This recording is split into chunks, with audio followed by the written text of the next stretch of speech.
आप देख रहे हैं शहर का अपना web TV Banaras times. Log on कीजिए www.banarastimes.in और www.cngtimes.com।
नीचे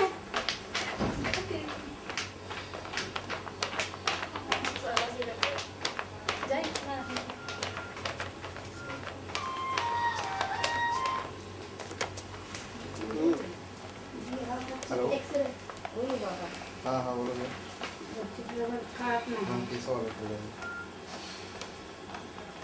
हाँ केशव फोल्डर खोलो ना उसमें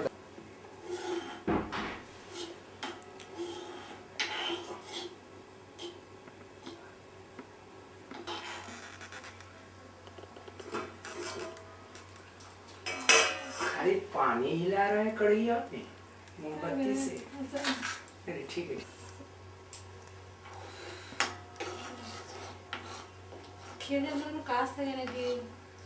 चूल्हा जल रहा है कि नहीं? देखो देखो तेरा चूल्हा जल रहा है कि नहीं पता नहीं। तेरा देखो ना इधर কত কষ্টে রান্না হচ্ছে না দেখো কত কষ্টে রান্না হচ্ছে বাবা।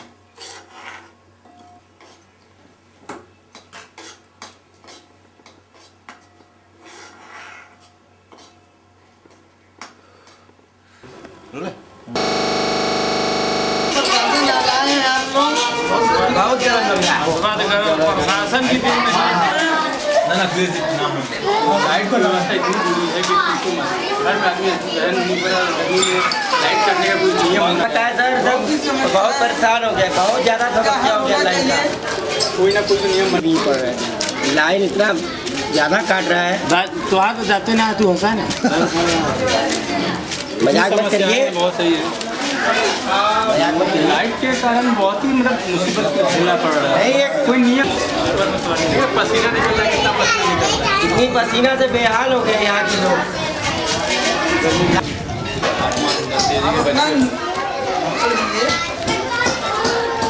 बोलिएगा आपको क्या लग रहा है जब से ये मुलायम में बैठे कुछ ऐसा लग रहा है आपको?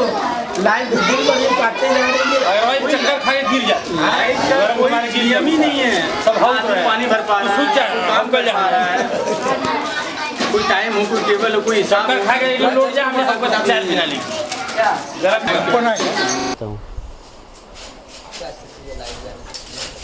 लाइट जाने से यही है कि जितना काम होना चाहिए उसका समझिए कि ये 60% होता है और लाइट रहती है तो काम बढ़िया होता है।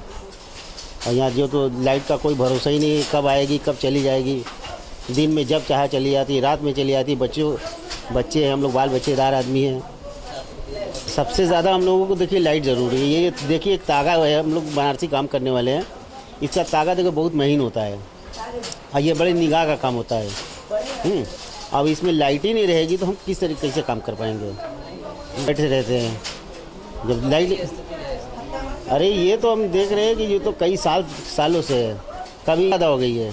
चुनाव के पहले कुछ स्थिति सही थी। हाँ, कुछ जब जिस दिन जिसे चुनाव था तो 10-15 दिन तक बढ़िया थी, और जहाँ चुनाव हुआ उस सामने से लाइन डायरेक्ट शुरू हुई है, तो ये मालूम नहीं कि कब आएगी कब जाएगी।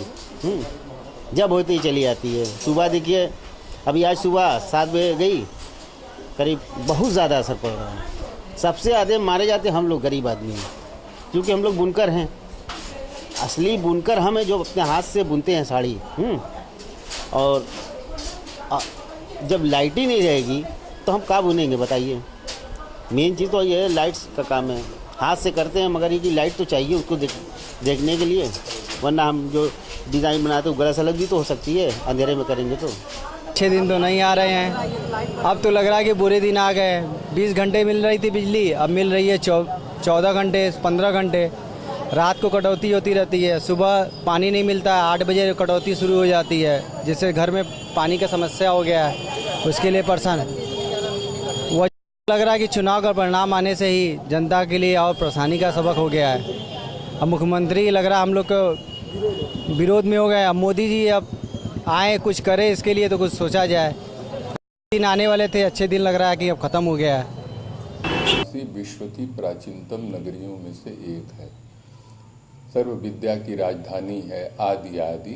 तो इसका हक बनता है कि इसको अन्य जिलों की तरह विद्युत कटौती से मुक्त किया जाए। लेकिन मुझे खेद है कि सरकार ने इस पर कोई ध्यान नहीं दिया।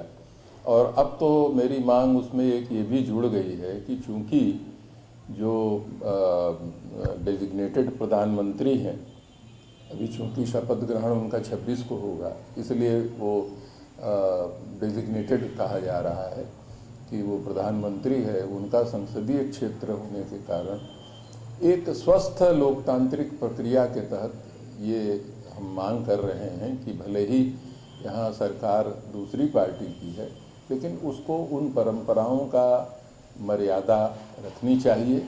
और अविलंब जो यहाँ की बिजली की जो भीषण किल्लत है, और साथ ही उसके कारण जो ट्यूबवेल नहीं चलने से जो हाहाकार मचा हुआ है, उससे निजात दिलाने के लिए अविलंब इसको विद्युत कटौती से मुक्त किया जाए। अभी अभी मैंने आज पढ़ा कि आजमगढ़ जैसा शहर भी वो विद्युत कटौती से मुक्त हो गया। तो काशी का तो हक बनता है ये। अगर एक तरफ प्रधानमंत्री जी को छोड़ भी दिया जाए, तब भी मेरी मांग रही है कि इसका हर सूरत में हक बनता है। ये मंत्री को भी लिखा है पत्र, और जो पूर्वांचल विद्युत वितरण निगम के जो प्रबंध निदेशक है AP मिश्रा जी, इन दोनों को मैंने पत्र लिखा। और साथ ही चीफ मिनिस्टर से तो टेलीफोन पर बात नहीं हो पाई, हमने प्रयास किया, लेकिन AP मिश्रा जी से बात हुई, उनसे मैंने टेलीफोन पर भी ये यहाँ की स्थिति का वर्णन किया है और उनसे अनुरोध किया है। तो मेरे दिमाग में बात चल रही है। मेरे पास एक ही हथियार है, मैं उसी में विश्वास करता हूँ, जो गांधीवादी तरीके से यानी अहिंसात्मक तरीके से उसका विरोध करना। हम बनारस में 8 से 10 घंटे की कटौती है रोज भर में। रात को सोने जाए तो अब 8-10 बजे कटौती हो जाती है, जो 12 बजे से पहले नहीं आती। ठीक है, सोने के टाइम पे दिन में काम के समय कटौती, कोई काम वैसे नहीं हो पाता है। शाम को घर पहुँचे तो कटौती। बिजली स्थिति बहुत ख़राब है यहाँ पे। क्या लगता है क्या वजह है इसकी? नहीं देखिए, वर्तमान में जो हमारा बनारस शहर के लिए कटौती का शेड्यूल है, आज से लागू हो गया है। वो दिन में सुबह 10 से 12 और रात को 10 से 12 का है। केवल 4 घंटे कटौती हो रही है, और कटौती करनी पड़ती है क्योंकि हमारे जो है प्रदेश में जो डिमांड है उसके हिसाब से हम लोग जनरेशन और जो ले रहे हैं उसके हिसाब से पूरी बिजली हम जो है नहीं मिल पाती हमको, इसलिए हमको कटौती जो है करनी पड़ती है। सर आपकी तरफ कटौती 4 घंटे की है, लेकिन अब पता लोकल स्थानीय कोई फॉल्ट कुछ जगह हो जाए तो उसके वजह थोड़ा बहुत 1-आध घंटे बढ़ सकता है। अभी ऐसी कोई दिक्कत नहीं है। जबकि विपक्षी दलों का कहना है कि नहीं ऐसे कोई दबाव किसी प्रकार का ऐसा नहीं है। वो सब जो मिथ्या प्रचार है, कोई मतलब नहीं है। तो क्या इस तरह की दिक्कतें क्या रोज आती है? रोज लोगों को इस तरह की परेशानी? नहीं, स्थानीय फॉल्ट तो देखा ही सकता है। कोई पुरानी लाइन है, कहीं कोई जंपर उड़ गया, कुछ उड़ गया, हम लोग जिसको मेंटेन करा रहे हैं, ऐसी कोई दिक्कत नहीं है, लेकिन फिर भी कहीं कोई बात होती है तो लोकल स्थानीय स्तर पर जो है लाइन बंद करके काम करना पड़ता है। उसकी वजह से थोड़ा सा टाइम रोस्टिंग का बढ़ जाता है। जो नया शेड्यूल है कब से कब तक के लिए? 31 मई तक के लिए है। कोई बात होगी तो इसको भी देखा जाएगा। बिजली कटौती देखिए, यहाँ 16 को जो परिणाम आए हैं लोकसभा चुनाव के, उसके बाद से यहाँ पर बिजली कटौती बढ़ती गई है, काफ़ी बढ़ गई है, जिससे आम लोगों को काफ़ी दिक्कतें हो रही है। ऐसा लोगों का कहना है कि मुलायम सिंह यादव को कुछ सीटें काफ़ी हार का सामना करना पड़ा है, इस वजह से बिजली कटौती करवा रहे हैं वो। पहले बिजली जो 20 घंटे की स्थिति थी, इस समय बिजली की स्थिति है कम से कम 14 घंटे बनारस में बिजली दे रहे हैं। लेकिन जो हिसाब से ये शहर है, टूरिस्टों का शहर है, यहाँ पर बिजली जो है कम से कम 22 घंटे होने चाहिए, यहाँ 14 घंटे बिजली है। हम लोग के तो बहुत बुरे दिन आ गए भाई। अच्छे दिन से बनारस वाले तो एकदम परेशान है बिजली और लाइट से। जो 10 घंटा बिजली मिल जाए वो बहुत भाग्य है हम लोग का। सिंह के हारने की वजह है, मुलायम सिंह हारे हैं, इस कारण उन्होंने बिजली की बहुत दिक्कत कर दी है। और खासकर बनारस से मुलायम सिंह अभी तक 20 साल से एको बार नहीं सीख पाए।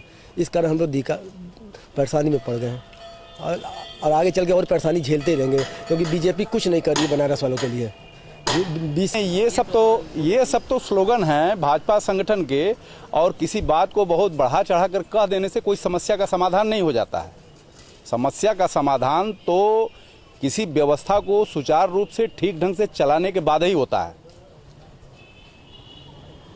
अब जहाँ तक यहाँ लोग ये कहते हैं कि नरेंद्र भाई के जीतने के बाद, मुलायम सिंह के हारने के बाद ये सब परिस्थितियाँ पैदा हुई हैं, ये सब दोषारोपण सिर्फ एक संगठन के लोग दूसरे संगठन पे लगाते हैं। जी हम 10th स्टैंडर्ड में हैं। जी बहुत सारी दिक्कतें हो रही हैं आजकल। सिर्फ अगर देखा जाए तो 24 घंटे में से सिर्फ 4 घंटे लाइट रहती है, वो भी मुश्किल से आधी घंटे के लिए आती है और 1-2 घंटे के लिए चली जाती है। और हम लोग अभी 10th स्टैंडर्ड में, तो हम लोग को प्रोजेक्ट करना पड़ रहा है। काफ़ी सारे एक्स्ट्रा वर्क्स भी हैं, जैसे कि ओलंपियाड्स हो गए या फिर कोई एक्स्ट्रा करिकुलर एक्टिविटीज़। किसी में भी हम लोग को सीधी तरह से प्रिपेयर नहीं कर पा रहे हैं, बहुत सारी मुश्किलें आ रही है। अगर लाइट ऐसे ही कटती रहेगी तो शायद हम जैसे जनरेशन की फ्यूचर डार्कनेस में है। किस तरह से पढ़ाई कर रही हैं आप?